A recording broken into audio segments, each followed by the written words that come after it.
Bonjour à tous, je me présente, je suis Maxime Blackburn, enseignant ici au Cégep de Jonquière dans le département du génie du bâtiment. Donc c'est moi qui vais passer les prochaines minutes avec vous pour vous faire connaître un peu le programme, puis j'espère vous aider dans votre futur choix de carrière et votre projet d'études.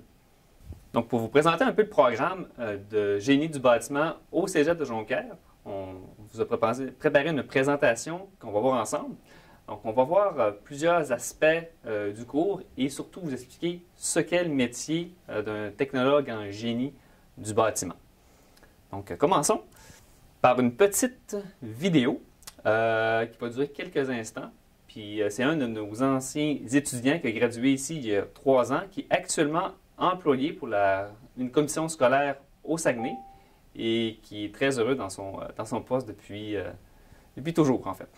Moi, mon objectif au quotidien, au travail, c'est de veiller à l'entretien et au bon fonctionnement de tout ce qui est système mécanique dans les écoles, que ce soit les systèmes de chauffage, climatisation ou même les systèmes d'alarme incendie. Ça peut être des chantiers majeurs de réfection de chaufferie où on change des équipements de chauffage, des équipements de ventilation, des chaudières. C'est vraiment nous qui sommes à l'avant-plan sur l'entretien et l'opération des écoles. J'aime le fait que la tâche soit variée. J'aime ça qui est, si on peut dire 50-50, le 50% de ma tâche qui se déroule au bureau, suivi de mes dossiers, puis l'autre 50% qui, lui, implique des déplacements, le contact humain, d'être dans les écoles, de travailler avec les gens. C'est jamais les mêmes problématiques, c'est jamais les mêmes chantiers. De voir que ma tâche est concrète, que ça fait une différence. Merci Pierre-Olivier. Donc Pierre-Olivier, je vous rappelle, qui était étudiant chez nous il y a encore quelques années, qui travaille pour la commission scolaire du Lac-Saint-Jean. Donc, comme vous avez pu voir un peu dans cette vidéo, nous sommes des spécialistes dans le confort des gens dans le bâtiment.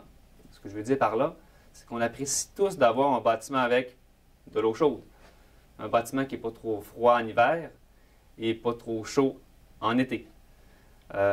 Tous ces aspects-là sont organisés et planifiés par un technologue en génie du bâtiment. Donc, c'est ce que je vais tenter de vous expliquer dans les prochaines minutes. Le cours en génie du bâtiment va s'adresser à qui? Eh bien, ça vous nous prend des gens qui sont tout d'abord intéressés par le milieu de la construction. Si vous aimez la senteur d'un chantier, ça bouge partout, il y a de l'action, ben, je pense que vous pouvez trouver votre place ici. Si vous aimez aussi être tranquille dans un bureau, dessiner, faire vos calculs, être tranquille dans votre bulle, ou s'intéresser aux systèmes mécaniques qui vous entourent en ce moment même dans votre bâtiment. Des systèmes qui sont souvent cachés derrière les murs, mais qui sont primordiales dans tout bâtiment. Et aussi, et mon point préféré, si vous vous intéressez aux énergies renouvelables et à l'efficacité énergétique. On ne se le cache pas, on est tous en crise climatique partout sur la Terre. Les bâtiments consomment, je devrais plutôt dire, une quantité incroyable d'énergie. Donc, c'est notre rôle en tant que technicien en génie du bâtiment de rendre ces bâtiments-là plus écologiques, qui consomment moins d'énergie. C'est essentiel. Pour bien vous faire comprendre c'est quoi le métier d'un technologue en génie du bâtiment, il faut d'abord comprendre les différentes phases de vie d'un bâtiment. Comme les humains, les bâtiments ont un cycle de vie. Donc, les humains, nous naissons, on est des enfants, on devient des ados, on est par la suite des adultes et éventuellement on se dirige vers le trépas. C'est un peu la même chose pour les bâtiments. Donc, la première phase de vie d'un bâtiment, elle n'est pas visible par le commun des mortels. Le bâtiment, avant de prendre forme sur le terrain, il doit d'abord être planifié. Donc, ça passe par quoi la planification d'un bâtiment? C'est par la conception des plans. Des plans qui sont essentiels parce qu'il ne faut pas manquer notre coup. Quand on construit un building, ça coûte extrêmement cher. On ne peut pas se permettre de faire trop d'erreurs. Donc, la conception des plans, c'est essentiel. Donc, nous, à partir de différents plans qui sont déjà conçus, par exemple le plan d'architecture, on va y ajouter notre grain de sel pour pouvoir rendre le bâtiment vivable. C'est-à-dire, l'architecte, lui, son travail, c'est pas de chauffer le bâtiment, c'est pas de le climatiser. Donc, nous, ça, c'est notre rôle à nous. Donc, à partir de ce qu'il va faire, donc l'architecte, nous, on va ajouter nos grains de sel au plan pour pouvoir rendre le bâtiment vivable, c'est-à-dire le chauffer, le climatiser. On va apporter également de l'eau dans le bâtiment. On va s'assurer aussi que les systèmes de protection incendie, comme les gicleurs, soient fonctionnels pour que le bâtiment soit vraiment aux normes de construction. Tout ce travail-là se fait pas mal dans les firmes de génie conseil. Donc, c'est des firmes de génie conseil, on parle d'un milieu qui est dans un bureau, on travaille avec des collègues qui sont autour de nous. On travaille aussi avec différents intervenants comme la ville pour les règlements. On va travailler aussi avec les architectes pour savoir c'est quoi leurs besoins. Éventuellement aussi avec un client qui va être propriétaire de ce bâtiment-là. Maintenant, une fois qu'on a dessiné le bâtiment, eh bien, on se rapproche tranquillement de sa construction. Mais avant d'arriver vraiment au chantier, il y a d'autres étapes qui doivent se faire. Là, à ce moment-là, on va parler d'un travail qui va se faire non plus nécessairement dans la firme d'ingénieur, dans le bureau de l'ingénieur, mais plutôt du côté de l'entrepreneur en système mécanique du bâtiment. Ce que je veux dire par là, donc on va avoir des entrepreneurs qui sont spécialisés dans différents domaines. On va avoir des entrepreneurs qui sont en plomberie, d'autres en ventilation, donc en protection incendie, d'autres en chauffage. Donc, ils sont très variés. Je ne vais pas tous vous les décrire ici. Par contre, le point commun à travers tous ces domaines-là, c'est qu'il va y avoir des techniciens en génie du bâtiment qui vont être à pied d'œuvre pour planifier les travaux. Donc, c'est-à-dire connaître les quantités de matériaux qu'on a besoin, la quantité de main-d'œuvre qui va être nécessaire aux travaux, pour pouvoir évaluer le coût de ce que ça va coûter faire le fameux bâtiment. Donc là, c'est vraiment le rôle de l'estimateur en projet de construction spécialisé en génie du bâtiment. Donc à ce moment-là, l'estimateur avec le chargé de projet qui va éventuellement s'occuper des travaux collabore pour bien planifier le chantier pour être certain que tout se passe le mieux possible.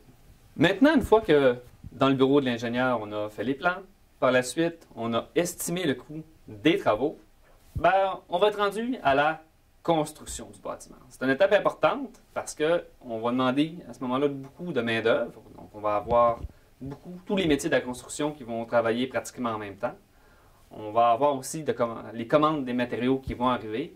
Donc, c'est beaucoup de travail de gestion, de tout organiser. Imaginez, le matin, le chantier continue. Il faut que les ouvriers connaissent le travail qu'ils ont à faire. Donc, à ce moment-là, ça va être le rôle du gestionnaire de projet de faire ce travail-là. Donc, un gestionnaire de projet, dans notre cas, qui va être spécialisé dans le génie du bâtiment. Donc, les fameux domaines que je vous ai expliqués plus tôt, la ventilation, la plomberie, le chauffage, le contrôle et la protection incendie. Donc là, à ce moment-là, le technicien en génie du bâtiment, il a ses bottes de construction et il est sur le chantier. Et il s'assure que tout se déroule comme les plans l'ont demandé. Il s'occupe de veiller à ce que ses ouvriers soient heureux, qu'ils ne manquent pas de matériel, qu'ils ont l'équipement nécessaire. Donc, c'est sa job à lui. Son travail, ça va être aussi de veiller à ce que les autres corps de métier qui sont autour ne nuisent pas à son travail, et vice-versa. Tout ça dans le but de construire le bâtiment qui va être érigé dans un temps, on n'espère pas trop long. Donc, à ce moment-là, le gestionnaire de projet, comme on l'appelle, il va travailler, bien sûr, pour l'entrepreneur, parce qu'il ne faut pas oublier que c'est l'entrepreneur qui va avoir son équipe de travail sur le chantier. Mais il va aussi avoir des gestionnaires de projet qui vont être dans les firmes d'ingénieurs, qui vont participer aussi à surveiller les travaux qui sont faits comme l'ingénieur l'a demandé. Donc, c'est un système de surveillance aussi qui va être très important. Donc, maintenant, le bâtiment, il est construit. Donc, monsieur et madame tout le monde peuvent rentrer à l'intérieur, les gens peuvent y travailler. C'est un bâtiment qui est maintenant fonctionnel. La plupart des corps de métier, à ce moment-là, vont pouvoir quitter les lieux et leur projet est terminé. Par exemple, les charpentiers qui sont occupés à monter les murs, les électriciens qui passent les fils, ces gens-là ne sont plus là. Par contre, le technicien en génie du bâtiment reste toujours présent. Pourquoi? Parce qu'on est, je vous rappelle, les spécialistes dans la gestion des bâtiments et dans leur efficacité énergétique. Le bâtiment, c'est comme un peu une voiture. On doit faire, dans le cas d'une voiture, des changements d'huile, ajuster des freins, toute une procédure d'entretien. Parce que si vous ne la faites pas, votre véhicule il va briser et il va avoir une moins grande durée de vie. Pour le bâtiment, c'est la même chose. Vous devez vous assurer que le bâtiment est bien entretenu pour être certain que le bâtiment va avoir une durée de vie maximale. Et, comme je vous disais plus tôt, le plus important pour moi, c'est vraiment l'efficacité énergétique. Donc, une fois que le bâtiment est construit, on est toujours en train de vérifier si nos systèmes ne peuvent pas être plus efficaces, de consommer moins d'énergie. Toujours dans le but, bien sûr, de sauver de l'argent, mais surtout aussi pour diminuer les impacts écologiques de nos bâtiments. Donc à ce moment-là, les milieux d'emploi vont changer. Je vous rappelle qu'on avait des techniciens qui travaillaient dans les firmes d'ingénieurs. On a d'autres qui travaillent chez l'entrepreneur. Maintenant, c'est une nouvelle catégorie d'emploi qui va venir s'ajouter. Donc les techniciens en gestion d'immeubles, eux, vont travailler pour, bien sûr, les propriétaires des bâtiments, comme si, je suis au Cégep de Jonquière, bien, il y a une équipe de techniciens qui travaillent à la maintenance du bâtiment. Le gouvernement embauche aussi un grand nombre de nos finissants pour la gestion de leur parc immobilier. Et toutes les entreprises privées qui ont des parcs immobiliers à gérer vont également engager nos étudiants parce qu'ils sont spécialisés justement dans les équipements mécaniques qui brisent souvent dans les bâtiments. Maintenant que vous connaissez un peu mieux le domaine du génie du bâtiment, je vais vous parler davantage vraiment de ce qu'on fait ici au Cégep de Jonquière pour nous démarquer. Première des choses, nous avons le programme Alternance Travail-Études. Ça, c'est un programme qui est vraiment intéressant parce qu'à partir de votre deuxième année et de votre troisième année, vous allez avoir des stages rémunérés, ce qui n'est pas possible de faire partout. Donc, à ce moment-là, ce n'est pas un stage de 2-3 semaines, mais un stage de 15 semaines que vous faites dans une vraie entreprise de génie du bâtiment et vous êtes payé pour le faire. Donc, pas besoin de se trouver une job d'été. Les stages sont là pour ça. Donc, à la fin de votre deuxième année et à la fin de votre troisième année, vous avez des stages rémunérés. Donc, c'est très intéressant pour pouvoir goûter un peu ce que c'est le véritable métier du génie du bâtiment. Ça vous permet de valider votre choix de carrière aussi sans attendre à la fin de votre cours.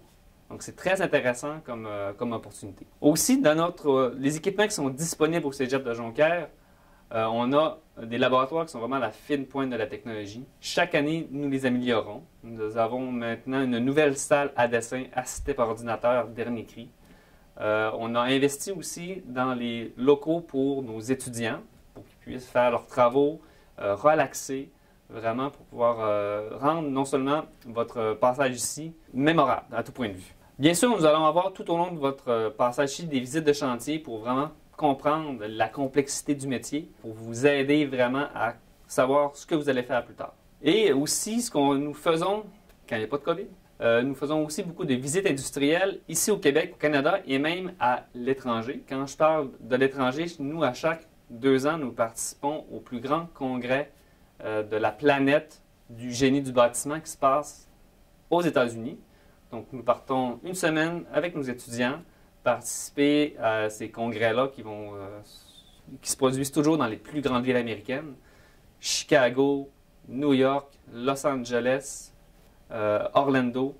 Donc, c'est vraiment des voyages qui sont mémorables et vous créez des souvenirs pour le reste de vos jours. Donc, parlons maintenant des conditions d'admission au programme. Donc, vous avez, au niveau des mathématiques, maths, TS ou SN de 4e secondaire et STE ou SE de 4e secondaire. Un point aussi important que nous aimerions discuter avec vous, c'est que si vous faites une technique en génie du bâtiment, c'est tout à fait possible, si vous désirez poursuivre vos études, d'aller vers l'université.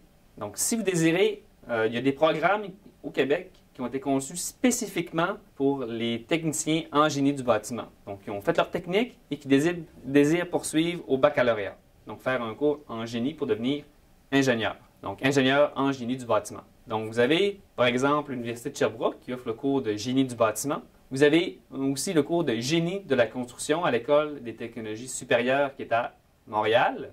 Et si vous préférez faire votre cours de génie ici au Saguenay, vous avez génie mécanique et génie civil qui sont disponibles à l'Université du Québec à Chicoutimi. Donc, je vais vous parler maintenant du salaire et des conditions de travail. Donc, le salaire que vous pouvez espérer est entre 19 et 38 $ de l'heure. Le taux de placement est bien sûr de 100 %. Comme beaucoup d'autres emplois au Québec, nous vivons un phénomène de pénurie de main-d'œuvre. D'ailleurs, pour nos stages de l'an passé, nous avions une dizaine d'étudiants et il y avait une quinzaine de stages disponibles. Donc, les étudiants avaient vraiment l'embarras du choix pour choisir le stage qu'ils préféraient. Et j'aimerais aussi ajouter un truc vraiment intéressant, c'est qu'il y a du travail pour tous les types de personnalités dans le domaine. Si vous êtes une personne qui a beaucoup d'entre-gens, qui aime le public, qui aime la route, bouger, ben, vous pouvez faire de l'inspection du chantier, être représentant pour vendre de l'équipement. Si vous êtes une personne qui est plus discrète, enfermée, qui aime ça faire ses petites affaires tranquilles, le travail en firme d'ingénieur peut vraiment être pour vous. Donc, vous arrivez le matin, vous faites vos plans, vos calculs, vous prenez un café avec un collègue après. C'est vraiment un emploi à ce moment-là qui peut vous intéresser. Il y a aussi le travail en gestion de projet. Donc, vous êtes sur le chantier, vous êtes avec votre équipe sur le terrain, vous en faites la gestion. Ça peut représenter beaucoup de responsabilités avec plusieurs millions de dollars en jeu. Donc, si la gestion vous intéresse, vous pouvez aussi trouver votre intérêt dans le domaine. Et c'est intéressant, vous êtes sûrement encore jeune et d'avoir une possibilité d'emploi qui peut vous offrir une variété de carrières très différentes l'une de l'autre, ben c'est pas donné dans tous les domaines. Donc, pour conclure ma présentation, je vais vous présenter une petite vidéo qui va vous montrer vraiment l'éventail de ce que le domaine peut vous offrir comme carrière. Sinon, j'espère que vous avez apprécié le petit moment que vous avez passé avec moi. Si vous avez des questions de tout ordre par rapport au Cégep de Jonquière et au génie du bâtiment, n'hésitez pas à communiquer avec le service des communications du Cégep. Ils vont avoir réponse à vos questions, j'en suis certain. Sur ce, passez une excellente journée et bon projet d'études. Décider de ton avenir et choisir dans quel programme te lancer, ça fait beaucoup de questions à se poser. T'as le goût de travailler dehors, dans une firme de génie conseil ou en plein cœur de l'action? Coordonner ton propre chantier, gérer 3, 4 équipes, planifier le futur, conseiller des pros, travailler en hauteur, en profondeur, changer de perspective, voir le bâtiment autrement. Apprends sur tout ce qui t'intéresse déjà et fais-en une vraie carrière. Ce deck-là, c'est fait pour les ingénieux.